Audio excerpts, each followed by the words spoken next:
സഞ്ജു സാംസൻ്റെ ഒരു റെക്കോർഡാണ് നമ്മൾ ഈ ഒരു വീഡിയോയിലൂടെ നോക്കാൻ പോകുന്നത്. സോ അതിലേക്ക് പോകുന്നതിന് മുമ്പ് നിങ്ങൾ ലൈക്ക് എന്ന് പറയുന്നത് വളരെയധികം ഇമ്പോർട്ടൻ്റ് ആണ്. 200 ലൈക്കിൻ്റെ ടാർഗറ്റ് എന്ന് പറയുന്നത്. സോ എല്ലാവരും ഒരു ടാർഗറ്റിലേക്ക് എത്തിക്കുന്നതായിരിക്കുന്നു. നിങ്ങൾക്ക് എല്ലാവർക്കും അറിയാവുന്നൊരു കാര്യമാണ്, T20 ക്രിക്കറ്റിൽ തന്നെ ഏറ്റവും മികച്ച ബാറ്റ്സ്മാൻമാരിൽ ഒരാളാണ് സഞ്ജു സാംസൺ എന്ന് പറയുന്നത്. സോ എന്തായാലും ഇവിടെ ഞാൻ പറയാൻ വന്ന കാര്യം എന്ന് പറയുന്നത്, അതായത് എല്ലാ IPL സീസണിൻ്റെ തുടക്കത്തിൽ ആദ്യം സെഞ്ചുറി നേടുന്ന ഒരു താരം ഉണ്ടായിരിക്കുമല്ലോ. അതായത് സീസണിൻ്റെ ആദ്യ സെഞ്ചുറി എന്നൊക്കെ നമുക്ക് വേണമെങ്കിൽ പറയാം.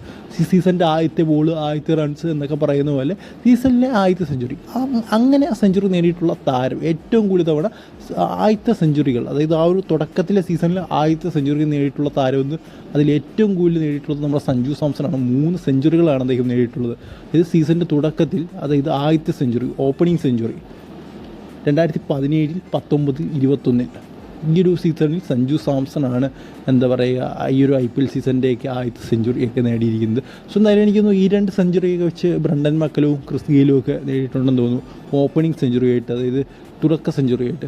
സോ എന്തായാലും ഇതിനെക്കുറിച്ച് നിങ്ങളുടെ അഭിപ്രായം എന്താണെന്ന് കമൻറ്റ് ബോക്സിൽ പറയുക. എന്തായാലും സഞ്ജു സാംസൺ ഒരു ഇൻസെയിൻ ബാറ്റ്സ്മാൻ തന്നെ. അദ്ദേഹം തന്നെ പറയുന്നൊരു കാര്യമുണ്ട്, അതായത് ആ സീസണിൻ്റെ തുടക്കത്തിൽ ഭയങ്കര ഫോമിലായിരിക്കും, പിന്നെ അങ്ങോട്ട് പോകുമ്പം എൻ്റെ ഫോമൊക്കെ അങ്ങ് പോകും. അതെല്ലാവരും പറയുന്നൊരു കാര്യമാണ്. സോ എന്തായാലും അദ്ദേഹത്തിന് അത് മാറ്റണം എന്ന ആഗ്രഹത്തോടെയാണ് അദ്ദേഹം വന്നിരിക്കുന്നത്. എന്തായാലും ഇപ്പോൾ സീസണിൻ്റെ തുടക്കത്തിലും ഫോമല്ല, ഇനി അവസാനത്തിലെങ്കിലും ഫോമാവും, അല്ലെങ്കിൽ മിഡിലെങ്കിലും ഫോമാവും എന്നൊക്കെ നമുക്ക് വിചാരിക്കാം.